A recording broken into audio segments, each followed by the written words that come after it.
안녕하세요. 진약사 기도학교에 오신 여러분을 진심으로 환영합니다.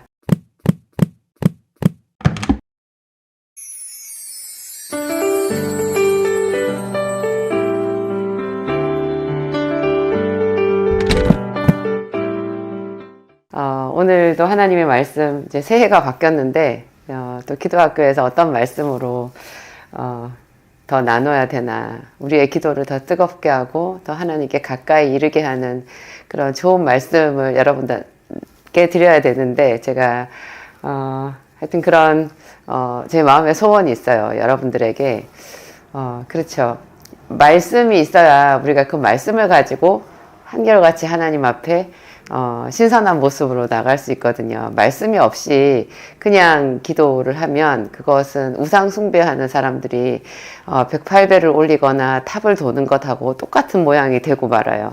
우리의 생각 속에, 우리의 소원 속에 갇혀서 하나님과의 교제라는 것이 없거든요. 하나님과 교제잖아요. 이게 주고받는 따뜻한 사랑의 대화고, 그리고 영에 속한 거고, 영적인 거고. 그래서 이 기도라는 것은 참 하나님께서 발명해 내신 거, 하나님의 아이디어고, 예배도 그렇고 기도도 그렇고 이런 것이 다 하나님의 아이디어인 것 같아요.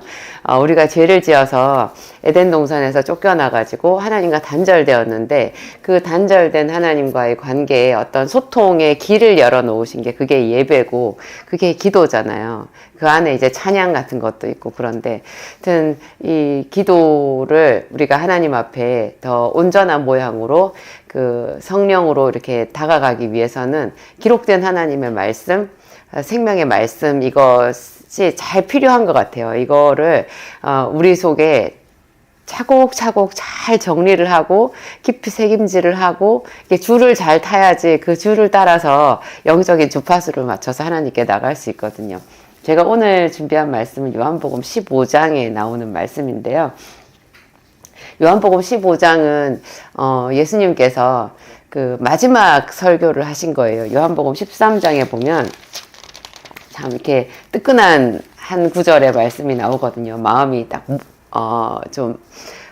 마음이 뜨거워지고, 그렇죠. 목이 약간 메어지는 그런 감격하는 구절이 나오는데, 6월절 전에 예수께서 자기가 세상을 떠나 아버지께로 가실 때가 이른 줄 아시고 세상에 있는 자기 사람들을 사랑하시되 끝까지 사랑하시니라. 이 구절이 나와요. 6월절 전에. 이 6월절이 예수님께서 죽으시는 그 6월절이잖아요. 6월절, 그 옛날에 모세가 출애굽할 때 있었던 그 6월절이 예수님 시대에 이제 예수님께서 완성하신 거잖아요. 예수님께서 6월절 어린 양이 되셔서 우리를 대신하여 죽으셨거든요. 그 6월절 바로 직전에 예수께서 자기가 세상을 떠나 아버지께로 갈 때가 이른 줄 아시고, 자기의 이 세상 사역이 마지막 때인 줄을 아시고 세상에 있는 자기 사람들을 사랑하시되 끝까지 사랑하시니라. 이 구절이 있어요. 제가 처음 이 구절을 발견했을 때 너무 감격적이었거든요. 여기서 눈을 뗄 수가 없었어요. 세상에 있는 자기 사람들을 사랑하시되 끝까지 사랑하시니라. 가장 큰 그 죽음의 고비, 고통의 고비, 그리고 수치와 모욕을 당하는 그 엄청난 골짜기를 지금 눈앞에 두고 계시잖아요. 그런데 그때 그 마지막 때가 가까이 다가온 줄을 아셨을 때 당신 자신을 생각하는 것보다 세상에 있는 자기 사람들을, 우리들을 생각하신 거예요. 남겨질 우리들을 사랑하시는데 끝까지 사랑하시니라. 사랑은 하나님께 속한 것 같아요. 하나님의 사랑은 이렇게 형언할 수 없는 사랑이고, 자기 목숨을 다 내어주는 사랑이고, 마지막까지 변함이 없는 한결같은 사랑인 거예요. 근데 이때 이제 예수님께서 마지막 만찬 자리에서 이제 떡을 떼어주시고 또 포도주를 주시면서 이것은 내 살과 피라 이렇게 말씀하시는 그 유명한 장면이 있고, 또 세족식 있잖아요. 발을 씻어주시잖아요.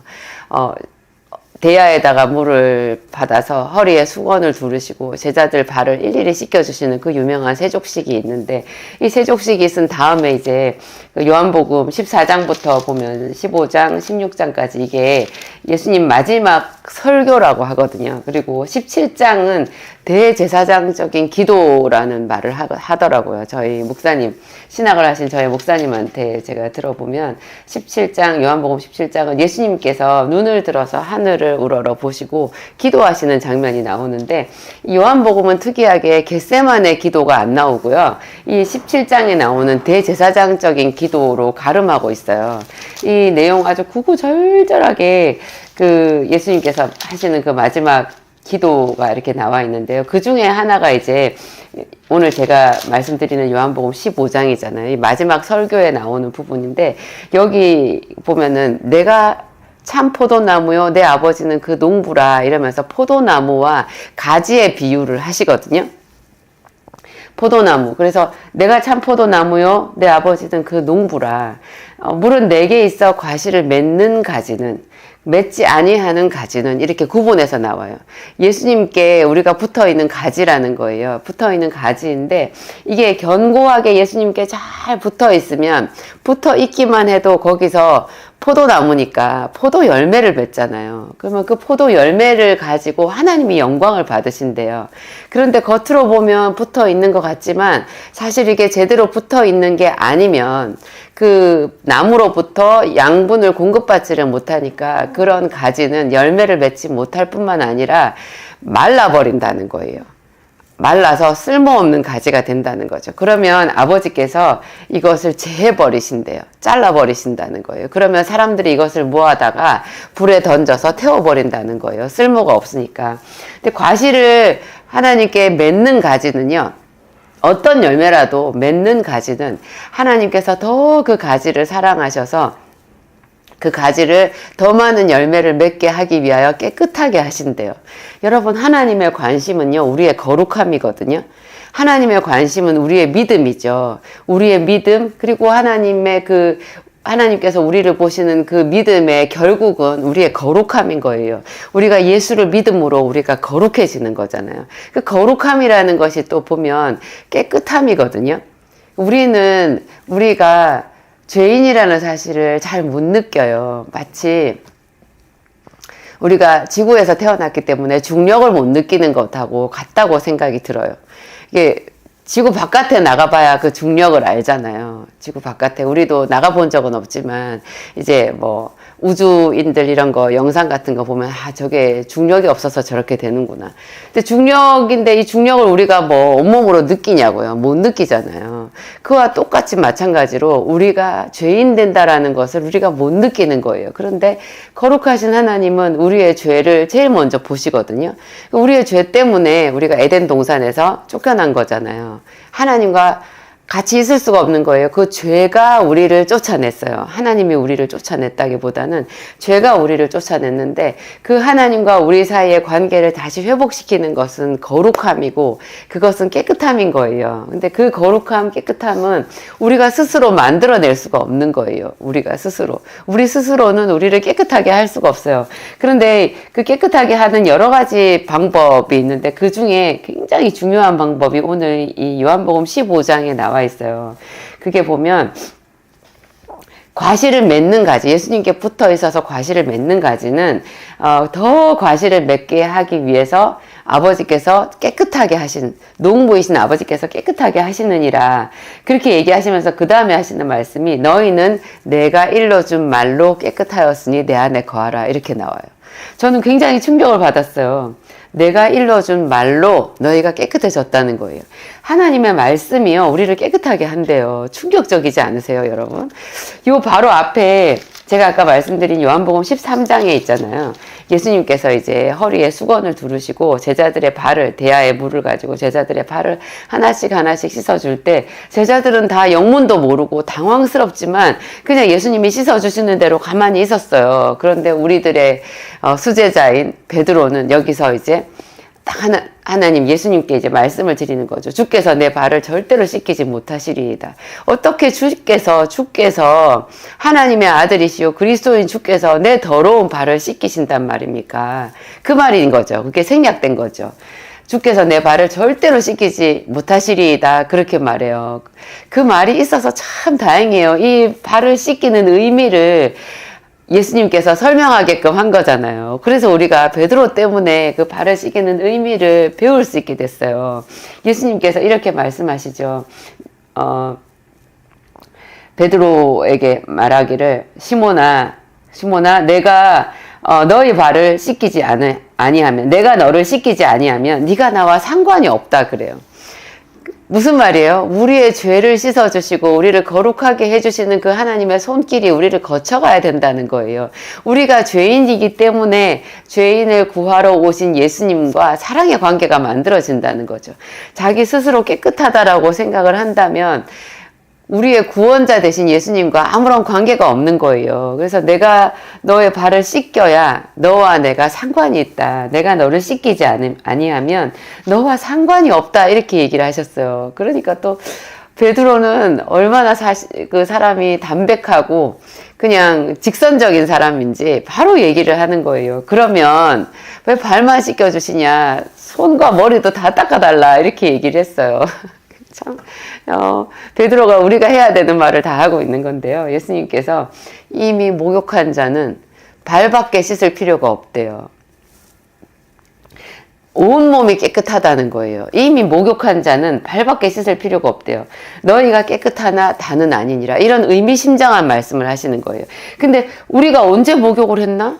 내가 언제 목욕했나? 그런 생각이 드는데 그 구절이 오늘 지금 제가 읽어드린 요한복음 15장에 나와 있는 거죠. 너희는 내가 일러준 말로 이미 깨끗하였으니.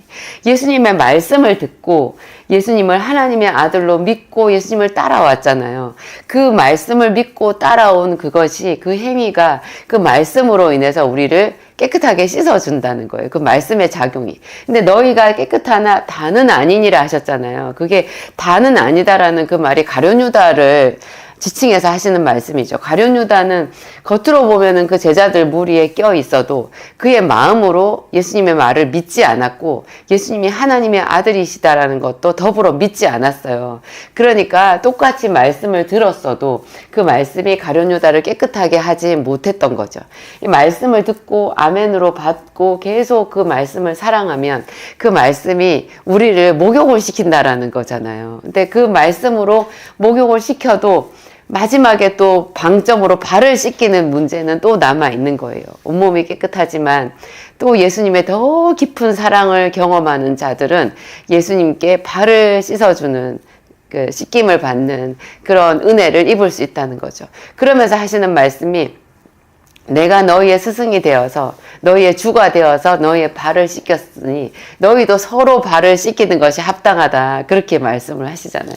어쩜 이렇게 구구절절히 예수님 말씀은 우리의 마음을 따뜻하게 하고 뜨겁게 하는지. 예수님께서 우리의 남은 허물을 씻어주셨다라는 거예요. 온몸을 씻어주신 것뿐만 아니라 잘 보이지 않는 그냥 이렇게 무심하게 넘어가기 쉬운 구석진 부분, 가장 우리 신체의 말단 부위인 발을 씻기는 일을 예수님께서 해주셨다는 거예요. 그거를 통해서 너희도 그 본을 받아서 너희 형제의 허물을 덮어주고 그들을 섬기고 사랑해주는, 그리고 서로 씻어주고 허물을 덮어주는 그 아름다운 사랑의 행위를 나타내라. 그것을 통해서 너희가 내 안에 서로 하나가 될 수 있다. 하나님께서 성부와 성자와 성령이 하나인 것 같이 우리도 예수 그리스도 안에서 서로의 발을 씻겨주면 그것이 서로를 깨끗하게 하면서 온전한 한 몸을 이루어 하나님께 영광을 돌릴 수 있다. 그런 말인 거예요.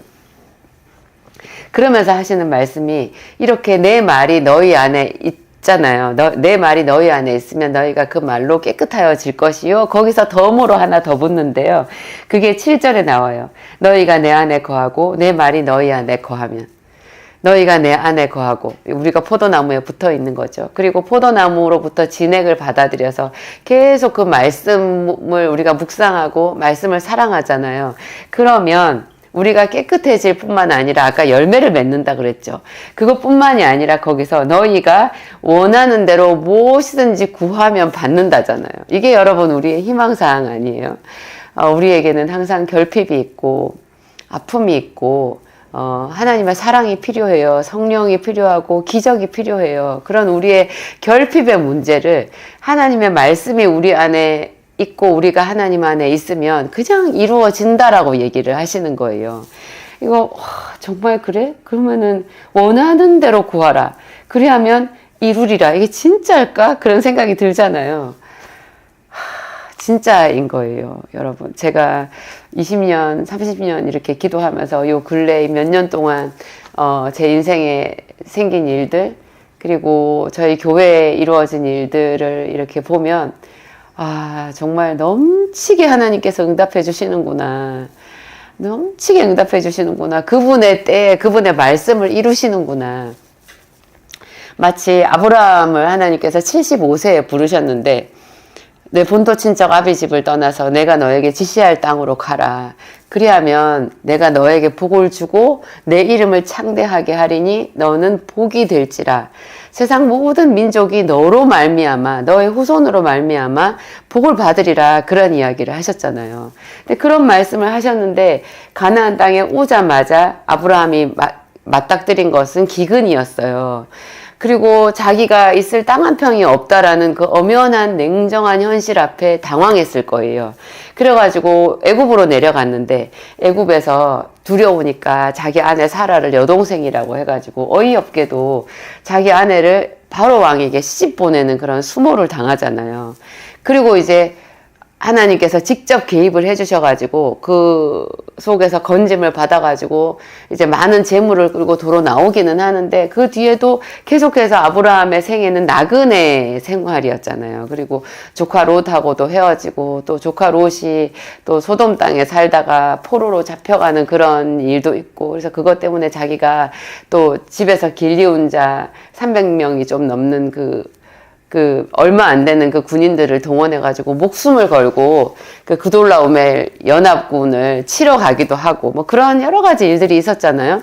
그런데 이 아브라함이 나중에 그 100세가 되었을 때 드디어 하나님께서 약속하신 아들을 얻잖아요. 그때 그 100세의 아들을 얻을 때 그 성경에서 계속 반복해서 말하는 구절이 있어요. 여호와께서 말씀하신 대로 여호와께서 그 약속하셨던 대로 그 말씀하신 그때 아브라함을 생각하시고 사라를 권고하셔서 여호와께서 그 말씀하신 대로 말씀대로 이렇게 약속대로 그 이야기가 한 대여섯 번이 반복해서 나오더라고요. 하나님은 25년을 이렇게 길게 기다리게 하셨거든요. 아브라함한테. 근데 기다림이 깊었던 만큼 아브라함의 감격도 컸고 아브라함만 감격을 한 게 아니다라는 생각이 들더라고요. 하나님이 스스로 감격하신 거예요. 그 아브라함의 생애 속에서 하나님께서 말없이 일하셔가지고 정말 완벽하게 선을 이루셔서 하나님의 때에 그에게 약속의 자녀를 주셨잖아요. 그것이 수천 년이 지난 우리들한테까지 그 하나님의 속성에 대해서 말하고 있잖아요. 약속을 이루시는 하나님, 계획하시는 하나님, 모든 것을 완벽하게 이루시는 의로우신 하나님, 선을 행하시는 그 하나님의 그 크신 스케일 앞에 우리가 머리를 조아리고 무릎을 꿇고 찬양을 하게 되잖아요. 하나님께서 아브라함에게 그렇게 큰 선물을 주셨어요. 사실 모든 사람들은 아들이라는 선물을 받아요. 그렇지만 아브라함 같이 그렇게 길게 기다리고 고통스럽게 받지 않기 때문에 이 아들이 선물이라는 것 자체를 모르잖아요. 몰라요. 어렵게 받아야 우리가 그게 선물이라는 것을 알아요. 그래서 하나님은 모든 사람들한테 다 이렇게 모든 영역에 대해서 다 고통스럽게 하시는 게 아니고 어떤 각 사람에게 결핍의 한두 가지 영역이 있잖아요. 그 부분에 대해서 우리가 오래 그 결핍을 참고 하나님께 기도함을 통해 가지고 하나님께 영광을 돌리게끔 그렇게 채널을 만들어 놓으신 것 같아요. 이 결핍의 종류가 여러 가지로 있다고 하면 그 사람은 더 많은 하나님의 은혜를 다 체험할 수 있게 되겠죠. 그래서 저는 오히려 역설적이게도 결핍이 많은 사람은 하나님 나라에서 금수저다. 제가 결핍이 많았거든요. 결핍이 많아서 물론 저도 남들한테 없는 거 있는 게 있었겠지만 제가 참 촉박하게 살았잖아요. 여러분들도 여러분의 삶이 하나님 앞에서 너무 결핍이 많고 나는 이런 것도 못 해봤어. 나는 이것도 너무 힘들었어. 그런 게 탄식이 많을수록요. 하나님 앞에 받을 것이 많다. 그래서 더 하나님께 영광을 돌릴 일이 많다 이렇게 생각하면 딱 맞는 거예요. 계속적으로 평생에 하나님께 그 일을 올려드리면서 기도하면서 하나님과 딱 붙어가지고 밀착해서 자기 인생의 삶들을 살아낼 그런 기회가 그분에게 부어져 있는 거죠. 저는 여기서 너희는 내가 일러준 말로 이미 깨끗하였으니 다시 여기 처음으로 돌아왔는데요. 그러면 무슨 말이에요, 여러분? 부지런히 자기를 우리가 씻잖아요. 머리도 감고 또 손질도 하고 화장도 하고 남자들도 여자들도 뭐 남자들 수염도 깎고 옷 매무새도 하고 목욕도 하고 이렇게 여러 가지로 자기를 냄새 나지 않게 정갈하게 품위 있게 가꾸잖아요. 이 영적인 세계에 있어서 그게요, 하나님의 말씀을 되뇌이는 거예요. 되뇌일 때마다 그것을 아멘으로 하면 이 영적인 세계에서 굉장한 세척작용이 일어난다는 거 아니겠어요? 그 세척작용이 일어날수록 그것이 강력한 어떤 끌리는 힘이 되어서 성령을 우리에게 모셔드리는 게 되는 거예요. 성령께서 우리에게 오시는 거죠. 그냥 성령의 그 생수의 강물이 우리한테 밀려 들어온다라는 생각이 들었어요. 이게 제 눈에 딱 들어갔을 때, 와, 이거 할만하네, 할만하네. 제가 어떤 그 목사님 설교집에 보니까 그런 말씀이 있더라고요. 그분이 성경 말씀을 소리내서 이렇게 읽었는데 어떤 순간에 소리내서 읽었는데 눈물이 왈칵 쏟아지고 굉장히 가슴이 뜨거워지는 그런 체험을 했다는 거예요. 그래서 아니, 나는 성경을 읽기만 했는데 이게 무슨 일이지? 그러다가 스스로 깨달음이 왔대요. 하나님의 말씀을 소리내서 읽기만 해도 이 영적인 세계에 엄청난 진동이 온다라는 것, 충격이 온다라는 것, 거룩함이 밀려온다라는 것, 성령의 물결이 내 안으로 들어온다라는 것을 이분이 발견한 거예요. 그 발견이에요, 여러분. 얼마나 많은 사람들이 성경책을 그냥 갖고만 있어요.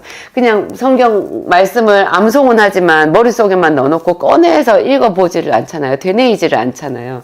근데 이게 되뇌이고 내 입으로 말하고 이 말씀에 대해서 아멘으로 할 때마다 강력한 화학작용이 있다는 거잖아요. 영적인 화학작용이. 그것이 우리가 그토록 원하는 하나님과의 친밀감을 이루고 하나님과 하나됨을 이루고 내 모든 결핍을 채워주시는 그 천군과 천사들의 일을 만든다라는 거잖아요. 그 천군과 천사들이 내 앞길을 닦아주는 그런 일을 만든다는 거예요. 그래서 자주자주 하나님의 말씀을 외워 들려라. 네 자녀들한테도 들리고 네가 있는 이 공기 중에 그 말씀이 선포되게 하고 너의 영혼육에 이 말씀을 외워 들려라. 이렇게 얘기를 하는 거죠. 그래서 말씀이 있는 예배에 자주 나올수록 뭐 일주일에 한 번만 예배에 나오겠냐고요. 수요 예배도 있고 우리 교회는 금요 성령 집회도 있는데 새벽 예배도 있고 또 성경책이 언제나 내 손 닿는 곳에 있잖아요. 이것을 펼쳐서 이렇게 특히 복음서 같은 데를 반복해서 이렇게 읽고 생각하고 이렇게 하는 것이 그렇게 하나님께서 기뻐하시는 복된 일이라는 거죠. 예수님께서도 너희가 내 안에 거하고 내 말이 너희 안에 거하면 무엇이든지 원하는 대로 구하라. 이 말이 하나도 가감이 없는 그대로의 하나님의 약속이라는 것을 생각해 보면 그쵸, 절로 감격이 나오는 거죠. 기도하시겠습니다. 하나님 감사합니다.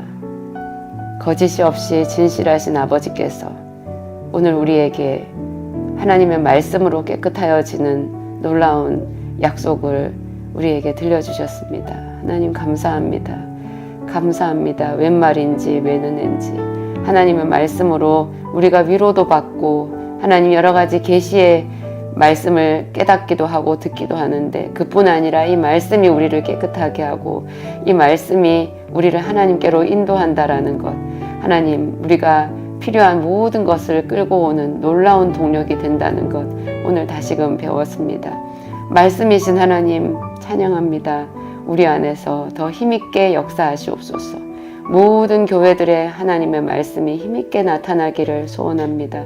하나님 이 세상에 요란한 것, 더러운 것, 온갖 우리 눈과 생각을 오염시키는 것들 때문에 하나님의 말씀이 자주 흐려지지만 우리가 다시금 오늘 이 기도학교를 통하여서 하나님의 말씀의 소중함을 깨닫습니다. 아버지여, 아버지여, 이 말씀으로 우리를 찾아오시는 하나님을 찬양합니다. 이 말씀으로 우리를 새롭게 하시는 성령님을 찬양합니다. 말씀이신 우리 주 예수 그리스도의 이름을 찬양합니다. 감사하오며 예수님 이름으로 기도합니다. 아멘.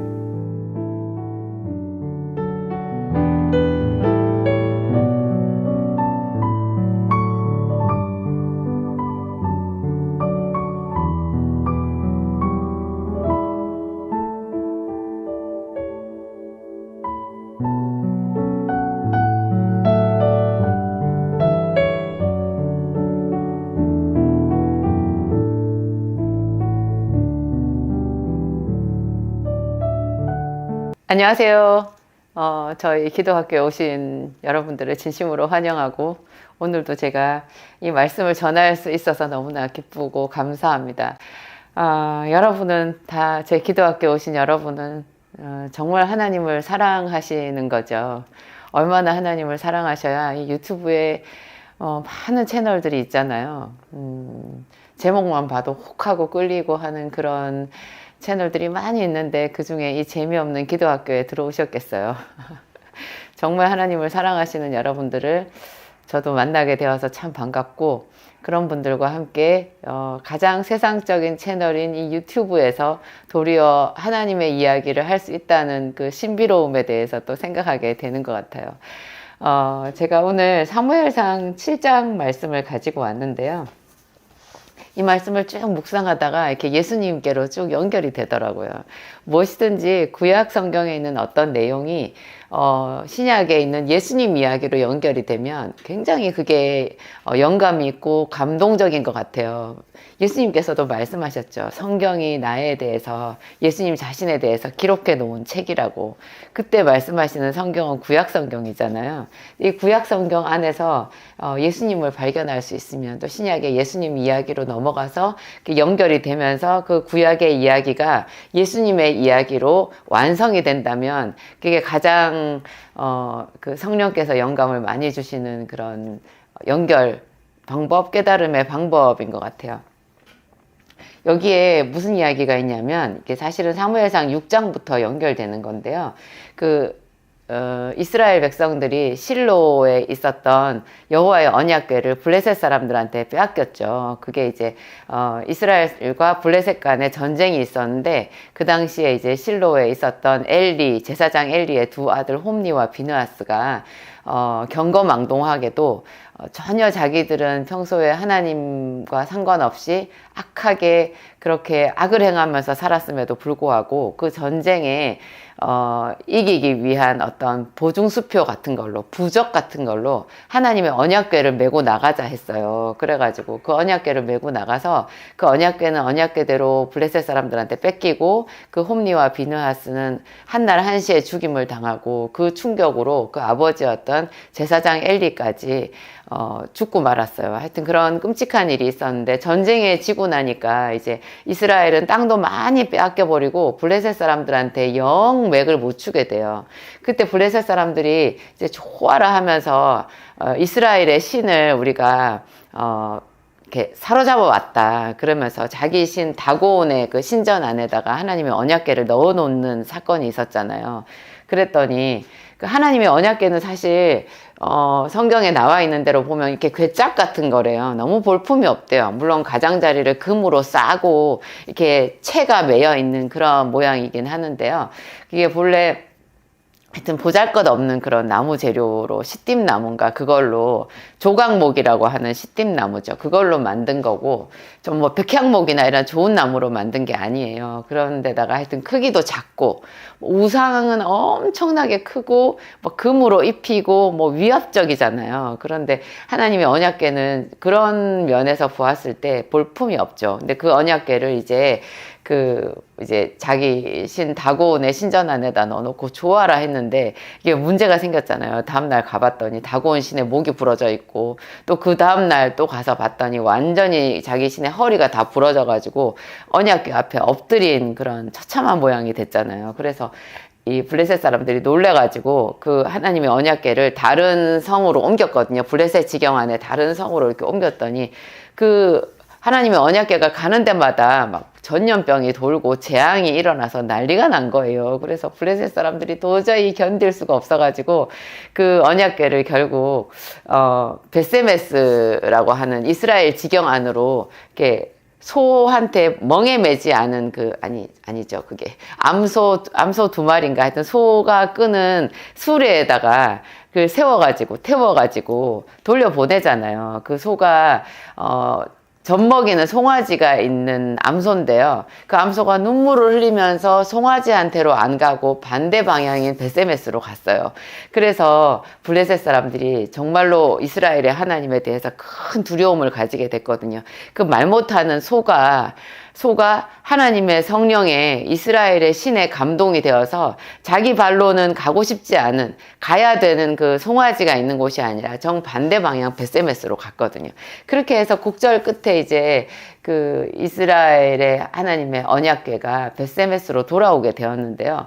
벳세메스 사람들이 좋아라 하다가, 하나님의 언약궤가 왔다고 좋아라 하다가 사고가 났어요. 그 언약궤를 들여다본 거예요. 뚜껑을 열어서. 그래가지고 그게 이제 하나님의 그 영광을 이렇게 범한 것이 되거든요. 이게 언약궤는 사실 아무나 만질 수도 없고, 나중에 뒤에 가서 보면 그 웃사라는 사람이 하나님의 언약궤가 수레에서 떨어지는 것을 막으려고 그 괴짝을 잡았다가, 하나님의 언약궤를 잡았다가 즉사하는 사건도 벌어지잖아요.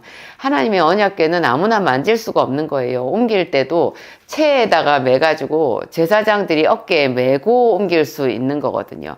그거를 수레에다가 하는 것은 그 블레셋 사람들이 뭘 잘 몰라가지고 한 방법인데, 하여튼 나중에 다윗 왕 시대에 하나님의 언약궤를 옮기려고 할 때 그 수레에 옮기다가 그런 웃사가 죽는 사건도 생기잖아요. 근데 하물며 그 괴짝의 뚜껑, 언약궤의 뚜껑을 열어본 벳세메스 사람들은 어떻게 됐겠어요? 그래서 굉장히 많은 사람들이 그 자리에서 죽임을 당하게 됐고요. 그래서 벳세메스에서도 놀래가지고 이 언약궤를 뭐 블레셋 사람처럼 된 거예요. 자기들도 어떻게 하냐. 그래서 기럇 여아림 사람들이 왔대요. 여기 보면 7장에 보면 기럇 여아림 사람들이 와서 여호와의 궤를 옮겨갖고 산에 사는 아비나답의 집에 들여다 놓고, 그 아비나답의 아들 중에서 엘리아살이라고 하는 아들을 구별했대요. 그래서 여호와의 궤를 지키게 한 거예요. 그 궤가 기럇 여아림에 들어간 날부터 20년 동안 거기에 있었어요. 나중에 다윗이 왕이 되어가지고 하나님의 궤를 다윗성으로 메어 올릴 때까지 이 집에 있었거든요. 기럇 여아림에 있는 산에 사는 아비나답의 집에 있었어요.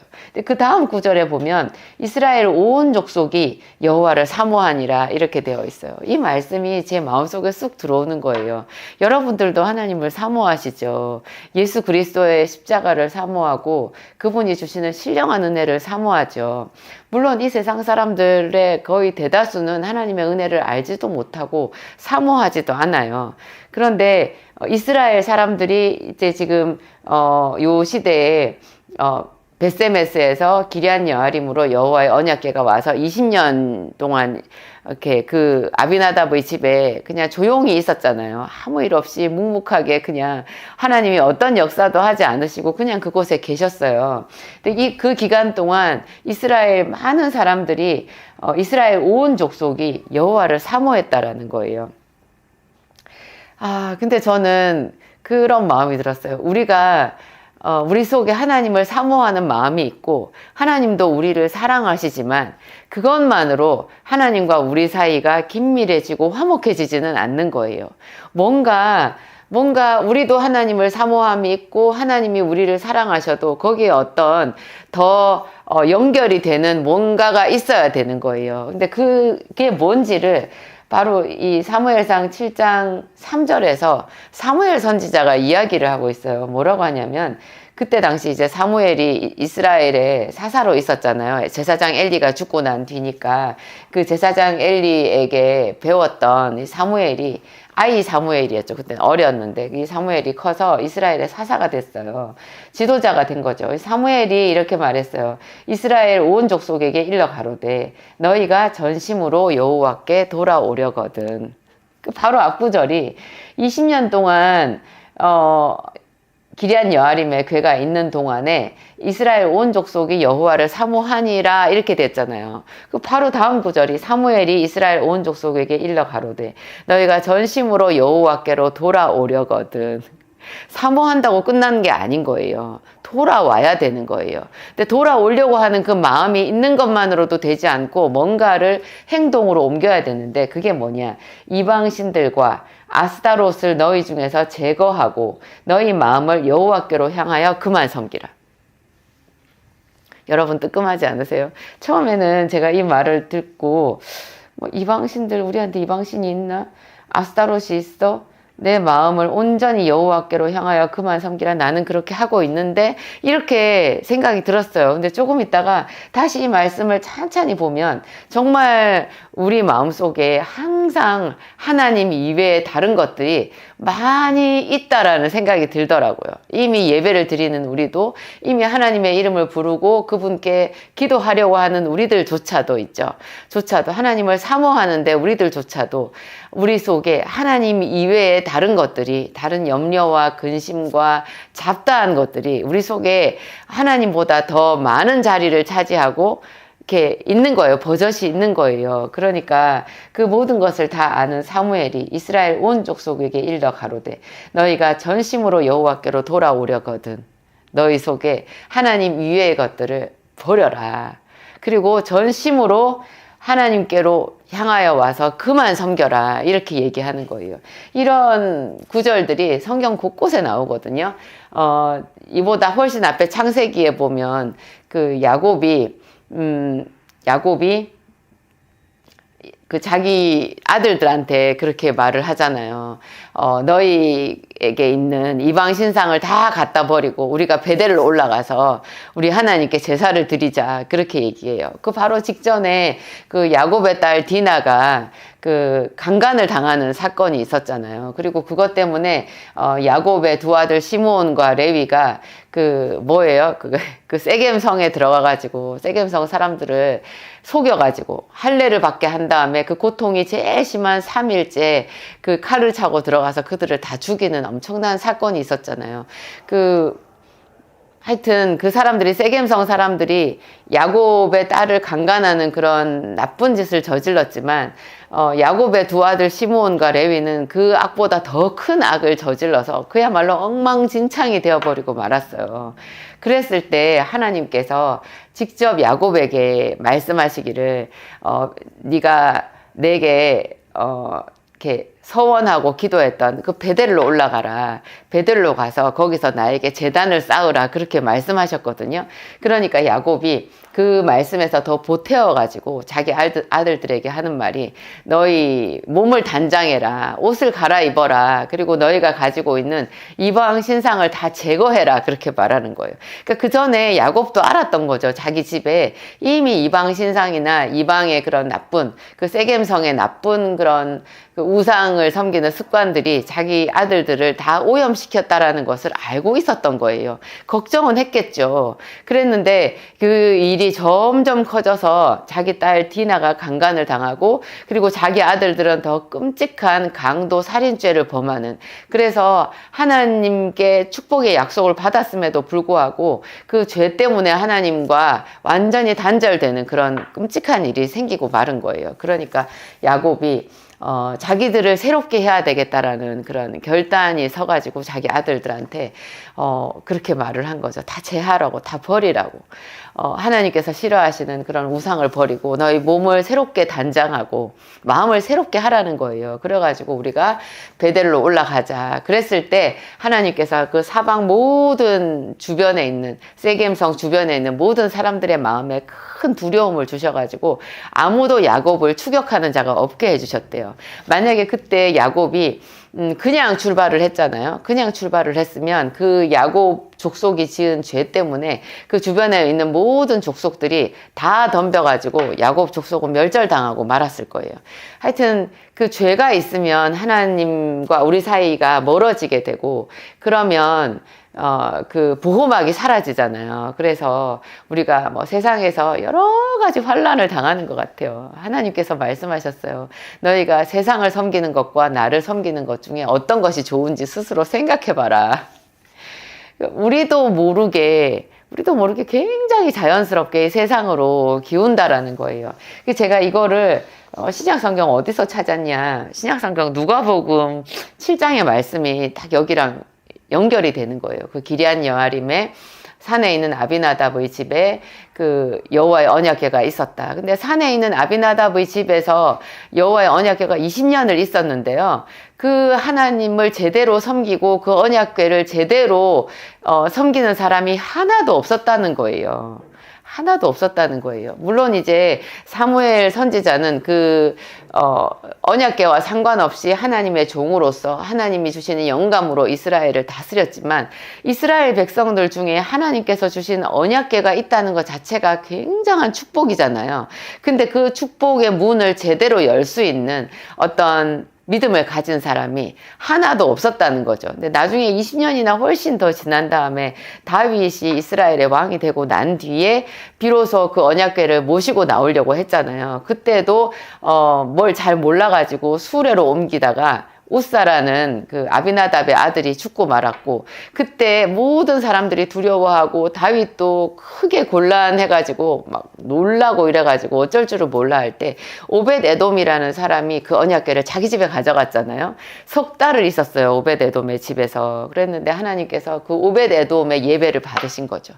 그러니까 참 신기해요. 똑같이 언약궤를 가지고 있었는데 기럇 여아림에 있었던 산에 살았던 아비나답의 집에서는 아무 일도 안 생겼고, 오히려 20년이 지난 다음에 그 집 아들 중에 하나였던 우사가 뭘 잘 몰라가지고 자기 의로 자기 생각으로 그 언약궤를 손으로 잡다가 죽임을 당했잖아요. 죽었잖아요. 그런 끔찍한 일이 있었는데, 어떻게 된 영문인지 오벳 에돔은 석 달을 언약궤를 자기 집에 모시고 있었는데 온 이스라엘에 소문이 나게 복을 받은 거예요.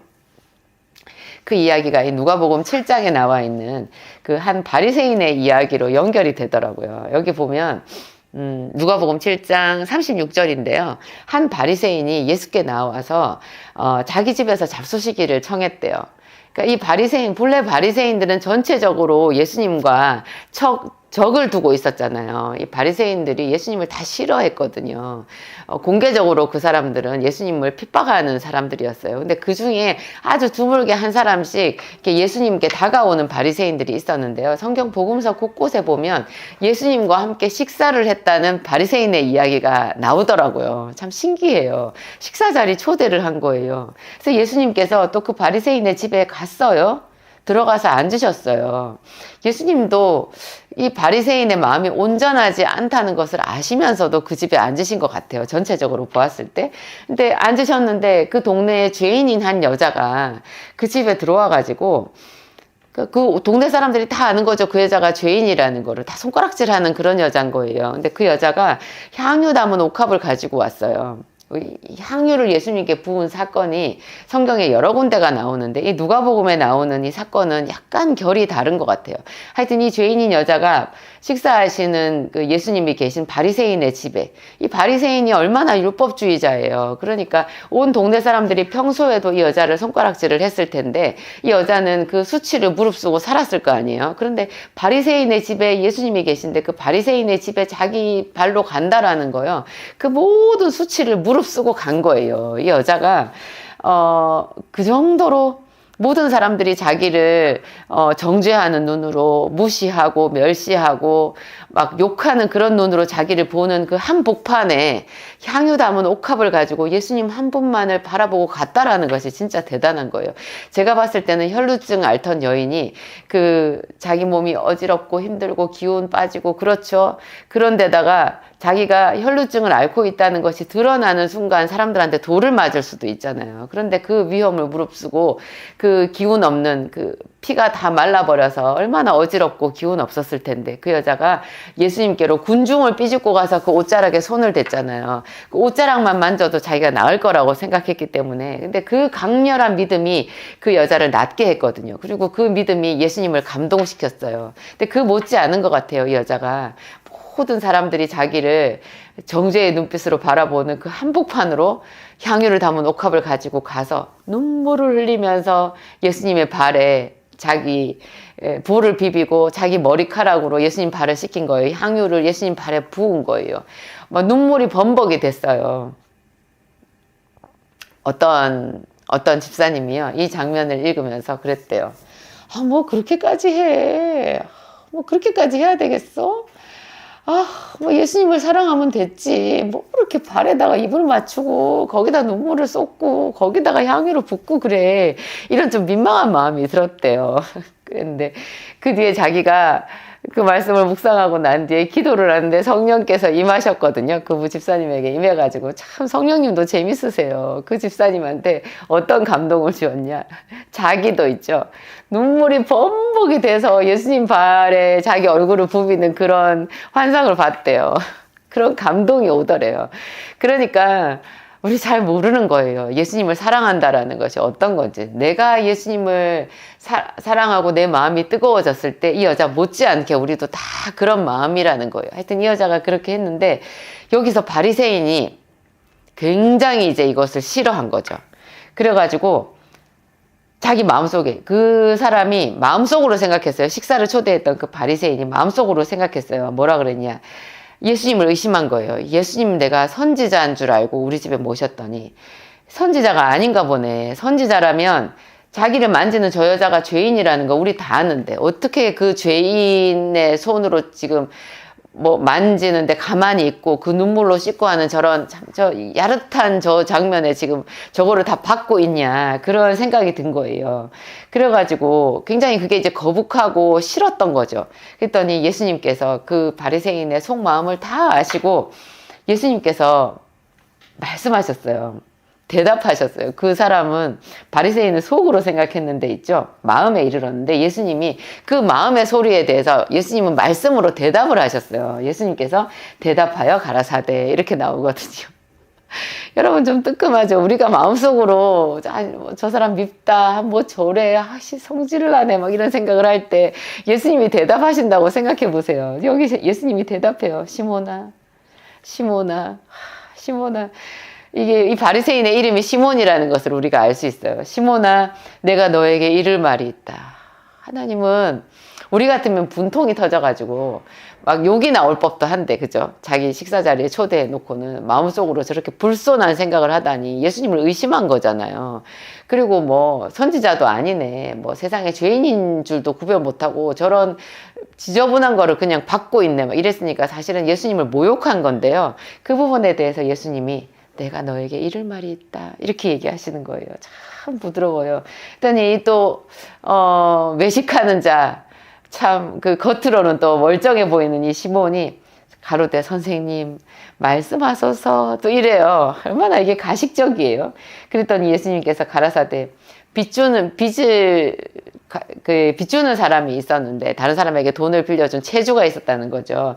빚진 자가 둘이 있었는데 하나는 100데나리온, 하나는 50데나리온을 빚졌대요. 근데 둘 다 탕감해 줬대요. 왜냐하면 둘 다 도저히 갚을 여력이 없어가지고 그냥 그 사람이 채주가 둘 다 탕감을 해준 거예요. 그랬더니 누가 더 똑같이 탕감을 받았는데 누가 더 감사하겠느냐. 그랬더니 시몬이 뭐 그야 당연히 100데나리온 탕감받은 사람이겠죠. 당연히 상식이잖아요. 그렇게 얘기를 했더니 예수님은 그의 입에서 그 말이 나오기를 기다리셨던 거예요. 우리 입에서 우리 말이 나오기를 기다리셨다가 그 말에 빗대어서 탁 얘기하시는 이 예수님의 놀라운 지혜, 누가 당할 수 있겠어요?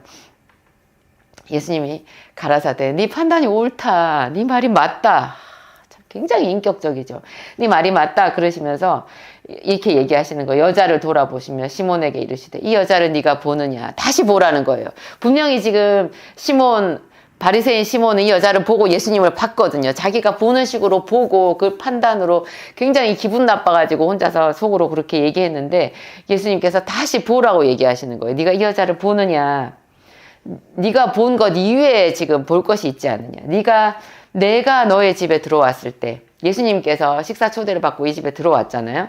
그러면 보통 손님을 초대했을 때 그 손님에게 발 씻을 물을 준대요. 이스라엘은 땅이 건조하고 신발을 샌들을 신잖아요. 그러니까 발이 더러운 거예요. 그러면 당연히 발 씻을 물을 주는데 이 시몬 바리새인은요 예수님을 굉장히 소홀히 대한 거예요. 그러니까 자기가 겉으로 보면 예수님을 초대한 것 같지만 자기 마음이 훨씬 높았던 거죠.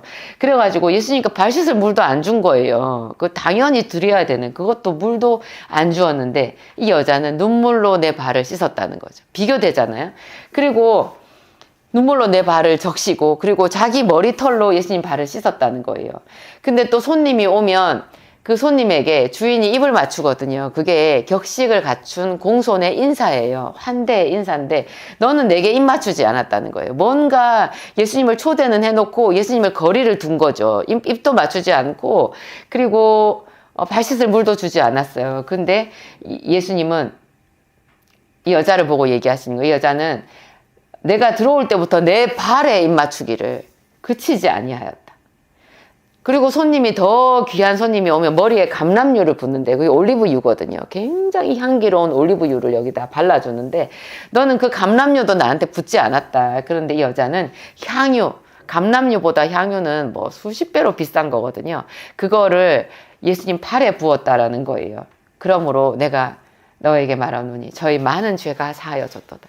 여기서 이 시몬 바리새인과 이 여자의 섬김의 차이가 나오잖아요. 저는 그게 오벳에돔과 기럇 여아림에 있었던 그 아비나답의 차이라는 생각이 들어요. 그냥 많은 이스라엘 사람들이 하나님을 사모하지만 적극적으로 자기의 소유를 털고 자기의 정성을 다하여서 자기의 눈물과 땀으로 하나님을 섬기지는 않는 거예요. 그냥 막연하게 하나님을 사모하는 거예요. 그 선에서 머물러 있는 거죠. 그러면 아무 역사도 일어나지 않는 거예요. 하나님은 이 죄인인 이 여자처럼 아무리 실제로 출발선은 그 동네 모든 사람들보다 더 죄인이라고 할지라도 그냥 그 자리에서 더 적극적으로 자기가 가진 가장 향기로운 그 보배인 향유 옥합과 자기의 눈물과 자기의 머리털과 또 자기의 체면과 이런 거를 다 내려놓은 거잖아요. 그것을 다 값을 치르고 예수님께 나아왔으니까 이 여자의 그 많은 죄가 사하여졌도다. 사함을 받은 일이 적은 자는 적게 사랑하느니라 이렇게 얘기하시는 거예요. 참 서로 상호 보완적인 것 같아요. 우리가 예수님을 사랑할 때 예수님께서 먼저 우리에게 오셨잖아요. 십자가를 지시고 자기의 물과 피를 다 쏟기까지 온 그 하나님의 아들이신 보좌의 그 신분을 다 버리고 이 땅에 오셨죠. 그 섬김의 자세에서 죽기까지 하나님의 말씀에 순종하시고 우리를 위해서 자기를 다 드리셨거든요. 그런 사랑이 먼저 있어도 우리도 우리의 땀과 눈물로 우리의 희생으로 우리의 낮아짐으로 하나님 앞에 적극적으로 나가지 않으면 아무 일도 일어나지 않는 거예요. 제가 저희 교회에 와가지고 저한테 이렇게 뭔가를 얘기를 하시고 좀 있다가 떠나가시는 분들을 많이 보거든요. 제가 유튜브를 하니까 저희 교회에 오시는 분들이 참 많아요. 제가 체력도 없고 몸도 아프고 그래서 제가 제 일, 약국 일도 제대로 못하고 제 기도도 통성으로 잘 못하는 그런 체력이거든요. 그렇지만 제가 교회에 사람이 오는 것은 굉장히 좋아해요.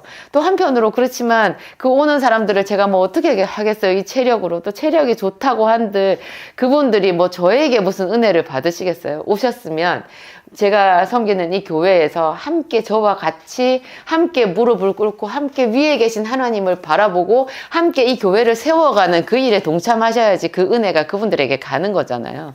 그런데 많은 분들이 그 단계까지는 잘 못 오시는 것 같아요. 그냥 쓱 와서 구경하듯이 예배 몇 번 드리고 또 저한테 뭔가 상담을 받기를 원하시고 뭔가 제가 자기를 위해서 혼신의 힘을 다해서 그분에게 손을 얹고 기도해주고 뭐 그러기를 원하시는 거예요. 여러분 섬기는 교회 목사님이 여러분들 붙잡고 매일 기도해 준다고 여러분들에게 축복이 가는 거 아니에요. 그 목사님을 선두로 필두로 해서 우리 모든 성도들이 하나가 되어서 함께 같이 무릎을 꿇고 기도를 하고 같이 섬김의 자세로 예배를 드리고 같이 땀과 눈물을 흘리는 거죠. 우리가 뭐 목사님이 우리를 섬기는 자가 돼서 뭐 저에게 기도를 해준다고 그것이 저는 가만히 있어도 그 목사님이 해주는 안수기도 받고 뭐가 잘 되겠냐고요. 한나가 성전에 가서 얼마나 기도를 했어요. 그 기도가 밑거름이 되었기 때문에 엘리 제사장이 이스라엘의 하나님 여호와께서 내가 원하는 것을 이루어 주시기를 원하노라 했을 때 그게 플러스가 되어가지고 더 선을 이룬 거잖아요. 참 그래요. 그래서 근데 그분들이 또 하시는 공통적인 말이 있어요. 제가 자주 들어요. 내가 정말 이 교회를 내 삶을 들여서 섬길 수 있는 교회인가 생각하고 있어요. 그래요. 그런 교회를 찾으셔야 돼요, 여러분. 제 교회에 와서, 제가 섬기는 교회에 와서 마음에 안 들면 다른 교회 가셔도 돼요. 그런데 저는 참 안타까워요. 그런 교회를 아직까지도 찾고 계시다라는 그 자체가 안타까워요. 마음을 정하는 게 중요하거든요. 아니, 우리 교회까지 오셨잖아요. 유튜브 듣고 감동이 돼서 온 거 아니에요? 그러면 1년은 땀과 눈물을 다 흘려서 자기의 모든 것을 다 쏟아서 섬겨 볼 만한 거 아니에요? 거기서 또 간을 봐요? 저는 진짜 화가 나는 거예요. 그런 사람들 보고 왜 간을 봐요? 저는 그 전에 제가 전도사 3호로 있었을 때도요. 우리에게 분명히 개척 비전이 있고 그랬을 때도 제 남편 지금 목사님이지만 당시 전도사였을 때 파트타임 전도사로 가서 풀타임처럼 일을 하면서 월 40 받았어요. 그때 당시 40만 원 정말 작은 돈이었어요. 지금도 작은 돈이에요. 풀타임으로 일하는 전도사님 100만 원 받을 때 제 남편 전도사님 풀타임으로 매일 출근하고 하면서도 40만 원밖에 안 받았거든요. 그런데 남편이랑 저랑 가서 제가 드렸던 11조가 40만 원보다 많았어요. 정말 혼신의 힘을 다해서 내 교회로 그곳을 섬겼어요. 제가 몇 년을 그 교회를 섬겼어요. 그런 마음이 있어야 하나님께서 우리를 보시지 않겠어요? 그게 그 교회에도 덕이 되지만 내 인생에 복이 되는 거잖아요. 그런데 어디 그 집사며 권사며 뭐 이런 분들이 오셔가지고 저는 왔다 하면은 일단 그 정도는 하셔야 될 것 같은데 제가 아무 드릴 말씀이 없어요. 그런 분들한테는. 그래서 제가 속으로 축복해요. 그런 분들이 한번 와서 저한테 그런 말을 하고 나면 제가 굉장히 마음이 아프더라고요. 내가 내 피땀을 흘려서 내 눈물을 쏟아서 섬긴 이 교회를 그분이 보기에는 하찮게 보이는구나. 하찮게 보이는구나. 자기 마음에 안 들 수는 있죠. 근데 하루속히 저분이 하나님 다른 교회라도 가셔서 정말 자기의 땀과 눈물을 흘려서 그런 교회를 찾았으면 좋겠어요. 저는 그 시가 생각나요. 제가 갑자기 지금 누군지 생각은 안 나는데 똑똑한 여러분들은 다 아시겠죠. 연탄재 함부로 발로 차지 마라. 너는 언제 누구를 향하여 한 번이라도 뜨거워 보았느냐. 참 영감 있는 시예요. 참 영감 있는 시예요. 진짜 누군가 땀과 눈물로 세운 그 교회잖아요. 진짜 땀과 눈물로 지금 현재도 그 땀과 눈물로 헌신이 있는 그런 교회라면 한번 그곳에서 몇 년이라도 해볼 수 있는 것 아니겠어요.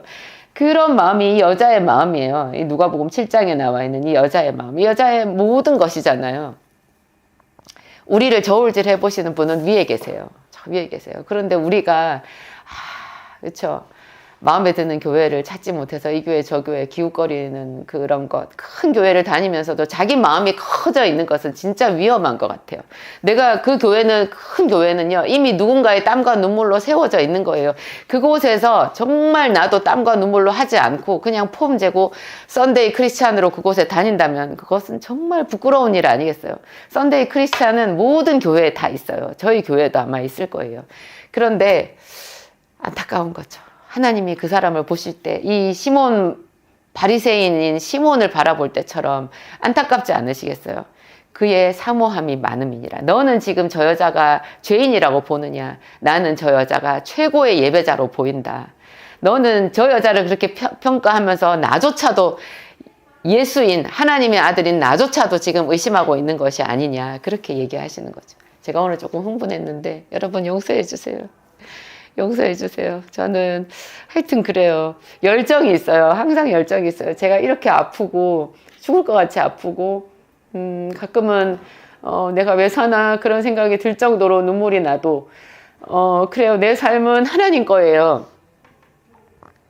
마지막 제 그 피 한 방울까지도 하나님께 드렸으면 좋겠어요. 그런 마음으로 살고 있어요. 여러분들 중에서도 그런 분들이 많이 있겠죠. 하나님은 아실 거예요. 그런 분들을 하나님이 잊지 아니하시고 축복을 주실 거고 저는 더 많은 사람들이 섬기는 교회에 충성을 다했으면 좋겠다. 그런 생각이 들어요. 여러분들 섬기는 그 교회 예배가 매너리즘에 빠져 있다면 금식하세요. 새 마음 달라고 기도하세요. 제가 기도함으로 마치겠습니다. 하나님 감사합니다. 저를 불러주셔서 감사합니다. 이렇게 비천하고 보잘것없는 향유 옥합을 가져갔던 그 죄인인 여자처럼 저도 너무나 보잘것없는데 하나님 저를 불러주셨습니다. 그 여자가 옥합을 드린 것처럼 저도 제 몸과 마음과 제가 가지고 있는 모든 것으로 하나님 앞에 올려드립니다. 하나님 우리 아버지 이런 마음을 저에게 주신 하나님께 영광을 올려드립니다. 제가 이런 마음이 있다 할지라도 하나님 앞에 의를 자랑할 수는 없습니다. 저는 죄인입니다. 하나님 우리 아버지, 제가 기도학교로 말씀을 사람들에게 가르치지만 제 속에 죄가 많다라는 것 저도 알고 있습니다. 하나님 우리 아버지, 우리 모든 사람들에게, 기도학교에 있는 이 모든 사람들에게 하나님 뜨거움을 주시옵소서. 정말 겸손한 마음을 주시옵소서. 하나님의 언약궤가 있어도, 사모함이 있어도 그 축복을 하나도 받아 누리지 못했던 그 기럇 여아림 사람, 벳세메스 사람들, 하나님 사무엘 시대의 그 많은 이스라엘 사람들처럼 되지 않게 하여 주옵소서. 하나님 지금이 은혜 받을 만한 때요, 지금이 구원을 받을 만한 때라. 하나님 우리에게 성령을 부어 주시옵소서. 우리가 다 주의 앞에 있습니다. 이렇게 주의 앞에 있습니다. 이 유튜브, 하나님 온 세상 것들로 가득 차 있는 이 유튜브 속에 정말 가느다란 촛불같이 기도학교와 하나님 말씀 채널들이 있습니다. 주님, 그 모든 교회와 이런 채널들에 하나님 은혜를 더하여 주시옵소서. 우리에게 부흥이 필요합니다. 하나님 우리를 의의 길로 인도하여 주시옵소서. 예수님 이름으로 기도합니다. 아멘.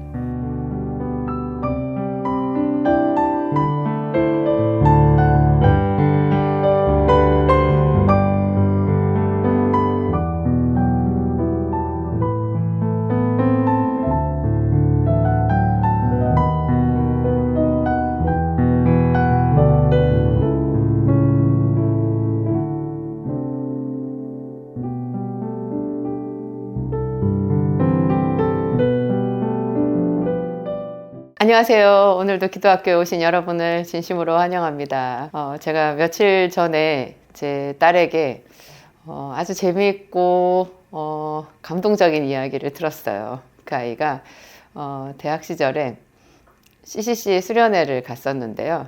거기서 이제 기도 제목을 각자가 써서 이렇게 나눈 거예요. 근데 그 아이들 몇 명 아이들이 그 제출한 기도 제목을 이렇게 보고는 제 딸아이가 속으로 뭐 저런 거를 기도 제목에 올렸어, 그런 생각이 들었었대요. 저건 너무 좀 그런데, 그런 생각을 한 거예요. 뭐냐면 여드름을 낫게 해주옵소서, 그렇게 적었었대요. 그 또래 이제 20대 초반 그 또래 아이들이 얼굴에 여드름이 나니까 그 여드름을 치료해 달라는 기도 제목을 그 안에 넣어놓은 거예요. 그래서 뭐 저런 것까지 좀 그러네, 부끄럽네, 또 너무 사소하지 않나, 그런 생각을 한 거죠. 하나님께 올려드리기는. 제 딸아이도 사실은 그때 대학 다닐 때 여드름이 꽤 많이 나 있었거든요. 이제 제가 주는 약을 먹고 뭐 이렇게 해도 스트레스를 많이 받고 주로 공부한다고 앉아 있고, 또 외부에서 음식을 먹잖아요. 집에서 먹는 게 아니고, 뭐 이런 여러 가지 요인이 복합된 것 같았어요. 아주 심하지는 않지만 어쩔 때는 또 시험 보고 할 때는 더 많이 심해지고, 뾰루지 하나만 올라와도 여러분 얼마나 속상해요. 제가 약사니까 또 그 여드름에 더 관심이 많죠. 그런데요, 제 딸아이가 하는 말이 그 뒤에 그 2명의 아이들, 그때 여드름을 기도 제목으로 올렸던 2명의 아이들은 놀랍게도 여드름이 깨끗이 없어졌대요. 근데 지 말은 자기 얼굴에 여드름은 그로부터 2년을 넘게 끌었다는 거예요. 결국에 그 2년 뒤에 자기가 여드름이 없어지게 된 것도 자기 생각에는 하나님께 기도해서 없어진 것 같대요. 그러면서 하는 말이, 여드름의 제일 직방은요, 기도예요. 그러는 거예요. 약사 엄마를 둔 딸의 입에서 기도가 제일 직방이라는 그런 말이 나왔어요. 치료에 대해서. 제가 예전에 지금부터 한 25년 더 전이죠. 그때 안산에 처음 와가지고 그 조그만 정말 작은 10평도 안 되는 그 약국을 하면서 그 약국 위층에 이제 여러 세대가 같이 새들어 살고 있는 그 집 중에 하나 집이 저희 집이었거든요. 그리고 그 상가 건물 옥상에, 공용 옥상이잖아요. 그 옥상에 올라가서 무당 깃발이 펄럭이는 그 밑에서 제가 기도하고 그렇게 했었다고 여러분들한테 말씀을 드렸는데, 그때 제가 하나님께 기도했던 것 중에, 하나님, 교회에서 목사님이, 그때는 이제 제 남편 목사님이 담임 목사가 아니고 우리는 아직 개척하기 전이었으니까 제가, 남편이 전도사로 섬기는 그 교회 말하는 거거든요. 그 교회 이제 담임 목사님께서, 뭐, 금요 철야 예배나 뭐, 이렇게 주일 예배 끝에 이렇게 성도들을 위해서 기도해 주시면서, 뭐, 당뇨병은 떠나가라, 뭐, 무슨 관절염은 떠나가라, 막 이렇게 크게 축복 기도를, 이렇게 치유 기도를 해주시잖아요. 그럴 때마다 제 마음속에는 저런다고 낫겠어 하는 생각이 자꾸 드는 거죠. 그리고 제가 약사니까 막 당뇨병을 얘기하면 당뇨약이 지나가고, 관절염을 얘기를 하면 제가 그 당시에 좀 주목하고 있었던 만성염증에 해당되는 그런 영양 물질이나 뭐 한약이나 또 병원에서 처방하는 새로 나온 소염 진통제 막 그런 게 지나가는 거예요. 그래서 아니 목사님은 앞에서 열과 성을 다해서 기도를 하는데 그 밑에서 성도인 제가 막 그 기도를 같이 믿으면서 아멘을 해야 되는데 그렇게 못하고 머릿속으로 약이 지나가니까 참 이게 자아가 분리되는 것 같아가지고 죄책감이 들고 그랬었거든요. 그래서 제가 그 문제를 하나님께 올려드렸어요. 하나님 어떻게 해야 돼요? 제가 직업이 약사인 게 이럴 때 참 곤란한 것 같아요. 차라리 의사라면 의사라서 그렇다고 하지, 의사도 아니고 약사인 제가 뭐 이렇게 사람들한테 그 질병에 대해 가지고 이렇게 고민하고 하나님께 온전히 맡기지 못하는 거는, 그런데 또 하나님 제가 직업이 약사잖아요. 그래서 매일 사람들한테 약을 주잖아요. 그러면 차라리 약을 주지 말고 기도를 하지. 기도의 약이에요. 제가 이렇게 물어본 거예요. 약사가 물어볼 질문 맞는 것 같죠? 이제 여러분, 그래서 제가 그렇게 물어봤더니 놀랍게도 하나님이 바로 말씀을 해주셨어요. 제가 기도할 때 바로 말씀을 해주시는 케이스가 간간이 있거든요. 잘 없어요. 저도 잘 못 듣는데 그때 그 손가락 안에 꼽히는 몇 사례 중에 하나예요. 그때 하나님께서 신기하게 바로 말씀하셨어요. 약으로만 낫겠니? 그렇게 얘기하시더라고요. 그 분명히 제 말 아니에요. 제 생각 아니고요. 하나님께서 말씀하셨어요. 약으로만 낫겠니? 그래서 그 말이 제가 지금까지도 생각하는 거예요. 그 하나님의 말씀 한마디는 두고 생각하면 생각할수록 거기서 새로운 측면의 은혜, 새로운 깨달음이 계속 나오거든요. 약으로만 낫겠니? 그렇게 얘기를 하셔서 아, 내가 약을 생각하는 것도 나쁜 거는 아니구나. 그 말이 그 안에 들어있는 거죠. 약으로만 낫겠니? 약도 필요하다는 얘기예요. 그렇지만 그 말씀에 약으로만 낫겠니? 그 말을 잘 보면 약이 우선이에요? 기도가 우선이에요? 기도가 우선인 거예요. 기도로만 낫겠니? 이렇게 하는 거랑 약으로만 낫겠니? 하는 게 이게 뉘앙스가 완전히 다른 거예요. 기도로만 낫겠니? 그러면 야, 약도 써야지 하면서 약이 더 중요하게 부각이 되는데요. 약으로만 낫겠니? 그러면 기도가 더 중요하게 부각이 되고, 약이 없을 때는 기도만으로도 나올 수 있고 때로는 정말 기도만으로 기적이 일어나는 거예요. 그렇지만 네가 약사니까 약을 쓰기는 쓰되 항상 나를 경외하는 치료자이신 하나님을 생각하는 그 마음을 가지고 있어라. 그 약보다 기도가 훨씬 더 중요하단다 얘야. 그 얘기를 하신 거예요. 그래서 참 하나님은 신비롭다. 약사인 저를 그 약사인 직업의 약사로서, 직업인으로서 긍지를 가지고 열심히 연구하라는 그 과제도 주시면서 하나님을 경외하게끔, 기도하게끔 그렇게 만드시는 그 딱 한마디를 주신 거죠. 제가 오늘 여러분들한테 주제로 말씀드리는 거예요. 어디까지 하나님에게 맡길 것이냐 하는 거예요. 어디까지 하나님께 맡길 것이냐. 어디까지 우리가 기도를 할 수 있을 것이냐. 며칠 전에는 제가 이런 얘기를 들었어요. 기도를 하는데 기도를 열심히 하더라고요. 어떤 아이가 기도를 열심히 해요. 그래서 너 기도를 참 열심히 하는구나. 이제 좀 소망이 생겨? 이렇게 물었더니 아무래도 안 될 것 같아요. 저는 기도해봐야 안 될 것 같아요. 그런 말을 하는 거예요. 그래서 제가 만만하니까 그 아이한테 버럭 화를 냈어요. 너는 그게 무슨 소리야? 그렇게 말했거든요. 그것도 일종의 신앙 고백이야. 너 기도를 해놓고 기도해봐야 소용없는 것 같아요. 그렇게 말하는 거 그거 신앙 고백이야. 너 그렇게 불신앙적인 그 고백을 그렇게 하면 되겠어? 내가 그렇게 말했거든요. 얼마 전에도 제가 이런 말씀 드린 적 있잖아요. 저희 교회에서 매일 기도하는 사람들, 그 사람들이 이렇게 보고 있으면 너무너무 좋거든요. 그 기도 소리가. 여러분, 그 기도 소리가 얼마나 아름다운지 몰라요. 그 사람만 모르는 것 같아. 주여 하고 부르는 그 기도 소리가 정말 아름다워요. 아름다워서 아름다운 거겠어요. 그게 영적으로 그렇게 들리는 거예요. 그래서 저 기도 소리가 제발 끊이지 않고 더 뜨겁게, 더 간절하게 매일매일 이어지면 좋겠다. 저 사람의 영혼이 살고 저분의 집에 축복의 강이 흐르고 하나님께서 정말 기뻐하시겠네. 우리 교회에도 축복이 오겠네. 이런 생각이 들거든요. 그런데 사람들이 그렇게 계속 기도를 하기가 참 어려워요. 그래서 이제 매일매일 기도해서 저 사람이 일주일 기도하고 한 달 기도하고 어머 기도를 점점 잘하는구나 이런 생각이 드는데 어느 순간에 보면은 안 나타나거든요. 어느 순간에 보면은 기도하다가 졸기도 하고 그 목소리가 점점 잦아들고 이게 보이는 거예요. 저 사람이 기도하다가 지금 낙심하고 있구나. 이런 게 보여요. 근데 하나님께서 정말 세워보시는 기도는 아무것도 보이는 것 없고 잡히는 것 없는 그 순간에 그냥 아무것도 없는 그런 때의 그 기간을 채우면서 드리는 그 집중 기도잖아요. 하나님께서 그거를 보시거든요. 어떤 그 중학생 여자아이가 저한테 했던 말이요. 근데 사모님, 제가 기도를 했는데요. 하나님께서 아무 말씀도 안 하셨어요. 그렇게 얘기를 하는 거예요. 그래서 제가, 본래 아무 말씀 안 하셔. 본래 아무 말씀 안 하시는 거야. 그래도 계속 하는 그게 믿음이야. 그게 기도야. 그렇게 하면서 하나님과 친해지고 하나님의 음성이 자주 들리고 정말 믿음이 생기는 거야. 그 기도 분량을 채워야 되는 거야. 너는 그러면 뭐 하루 기도하고 일주일 기도하고 한 달 기도하면 하나님이 턱 말씀하시고 네가 기도할 때마다 하나님이 두 팔 벌리고 너 안아주시고 그럴 거 생각했냐? 제가 그랬거든요. 이런 측면이 있고, 그러면 또 우리가 기도를 할 때 그 기도 제목으로 어디까지 하나님 앞에 올려드릴 수 있느냐 하는 건데요.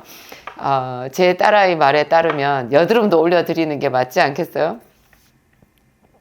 그래서 제가 저희 잇몸 염증을 하나님께 올려드렸어요. 제가 약을 잘 못 먹잖아요. 약사지만 병원에 진통제 이런 거 하나도 먹을 수가 없고 먹을 수 있는 약이 없어요. 그리고 잘 못 먹죠. 잘 못 자죠. 이러니까 제가 수술 후유증 때문에 잘 못 먹고 못 자고 하니까 이게 치유가 굉장히 더딘 거죠.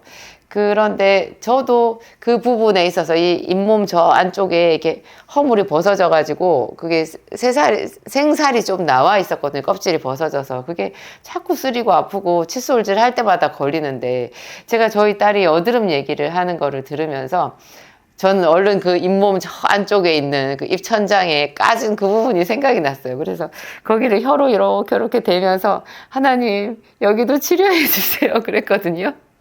제 딸이 엄마 여드름에는 기도가 직방이에요 그랬잖아요. 근데 정말 그 입 안쪽에 그 치료도요 기도가 직방이더라고요. 제가 그거를 한 5일 넘게 고생을 했는데 그날 하나님 여기 치료해 주세요 하고 한 3번 기도했는데 당장 훨씬 덜 아픈 거예요. 다음날 아침에 영 덜해요. 제가 하나님께 맡기라 어느 부분까지 맡기라 하는 그런 것들을 성경 말씀을 찾아봤거든요. 그랬더니 너의 길을 여호와께 맡기라. 그를 의지하면 그가 이루시고 내 의를 빛같이 내 공의를 정오의 빛같이 하시리로다. 이 말씀이 생각이 났어요. 너는 범사의 그를 인정하라. 그리하면 내 길을 지도하시리라. 너는 범사의 그를 인정하라. 그리하면 내 길을 지도하시리라.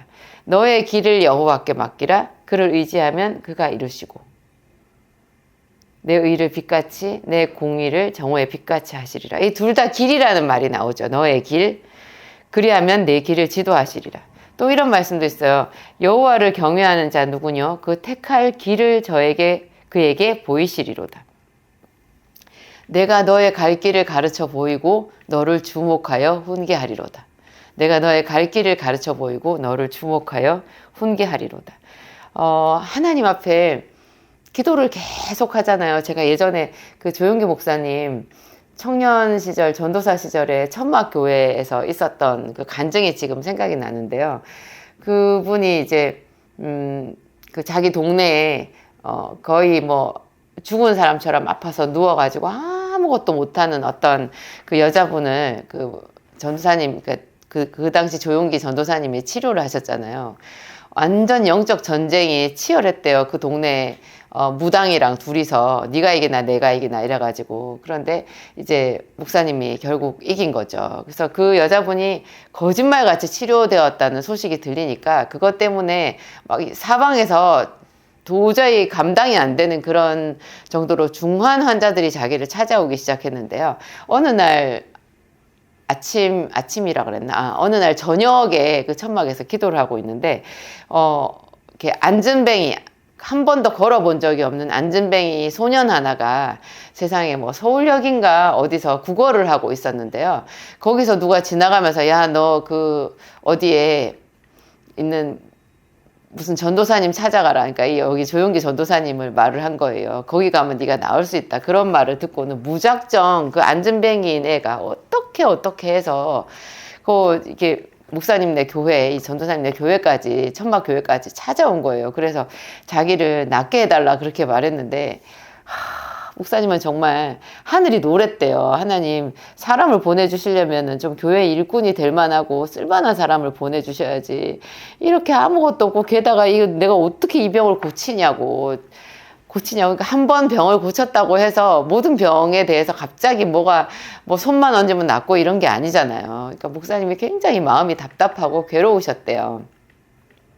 근데 그 아이가 그렇게 있는데 뭐 쫓아낼 수도 없고 자기 제발 고쳐달라고 얼마나 절박하면 서울역에서 거기까지 왔겠어요. 뭐 몇 시간을 하루 종일 온 거 아니겠어요? 아침부터 출발해가지고 하루 종일 온 거였는데, 근데 이제 조용기 목사님, 그때 그 조용기 전도사님 청년 그분이 그 저녁 내내 기도를 했대요. 참 그 믿음도 대단한 것 같아요. 그냥 쫓아내든지 자기는 잊어버리고 도망칠 것 같은데 그 하나님께서 보내셨다라고 그렇게 받아들이신 것 같아요. 저는 그 믿음이, 그 순수한 그 믿음이 너무나 놀라워요. 근데 그게 계속 기도를 한 거예요. 엎드려가지고. 너무너무 자기 신세가 처량했겠죠. 이제 저런 아이가 왔는데 낫게 해줄 능력도 없고 자기는 여전히 가만히 깔고 천막 교회에 너무나 볼품없이 이러고 있으니까 자기 청춘이 지금 그 안에 있는 거잖아요. 꿈이 있고 열정이 있는 그런 사람이 하나님 앞에 그렇게 간절하게 기도할 수 있었던 것 같아요. 그래서 거의 새벽녘까지 기도를 했는데, 새벽녘이 되니까 그때 당시에 이 전도사님, 우리 조용기 전도사님의 마음에 어떤 느낌이냐, 자기가 손가락으로 이렇게 밀면 지구가 밀릴 것 같은, 지구라도 이렇게 밀릴 것 같은 그런 믿음이 생기더라는 거예요. 정말 대단하죠. 대단하죠, 여러분. 매일매일 기도를 하는데요.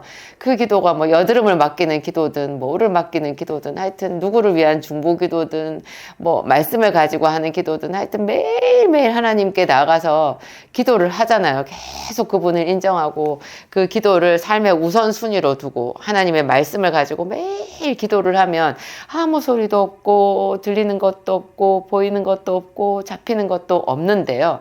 이상하게 영적인 변화가 생기는 거예요. 자기도 모르고 아무도 몰라요. 마치 그것은 엄마 뱃속의 아이의 뼈가 어떻게 자라는지 알지 못하는 거랑 같대요. 만사를 성취하시는 하나님의 일을 우리가 알 수 없다는 거예요. 우리 속에 믿음이 자라난다는 거죠. 계속 기도를 하면.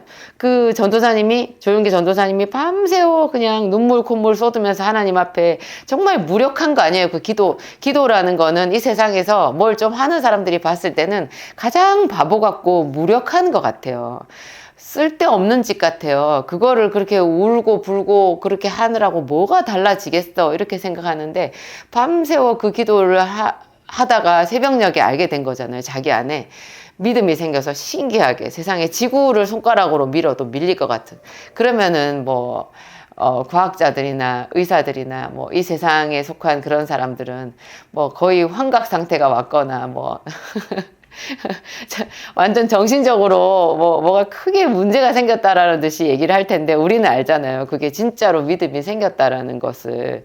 그래서 그 믿음으로 세상에 그 안전뱅이 소년을 잡고 일으켜 버렸다는 거예요. 그 다리를 자기 믿음으로 그냥 펴버렸다라는 거예요. 그래서 그 소년이 사람 잡네, 나 죽네 그랬는데, 그 소년을 들어서 번쩍 일으켜가지고 뒤로 밀어버렸더니 세상에 그 다리에 힘이 나가지고 그냥 뛰기도 하며 걷기도 하는 진짜 사도행전적인 그 역사가 일어났다는 거예요. 그래서 그 새벽에 그 소년이 온 온 동네를 돌아다니면서 자기가 저 천막교회에서 치유받았다고, 나 안진뱅이였다고 그렇게 자랑을 해서 그게 폭발적인 전도가 된 그런 사건이 있었대요. 근데 제가 여러분들한테 또 저도 그 사건을 가지고 배워야 하는 것, 계속 기도를 하면 우리 속에 어떤 난관도 어려움도 극복할 만한 믿음이 생긴다라는 거죠. 견디는 믿음, 뭔가 행동하는 믿음, 그렇죠.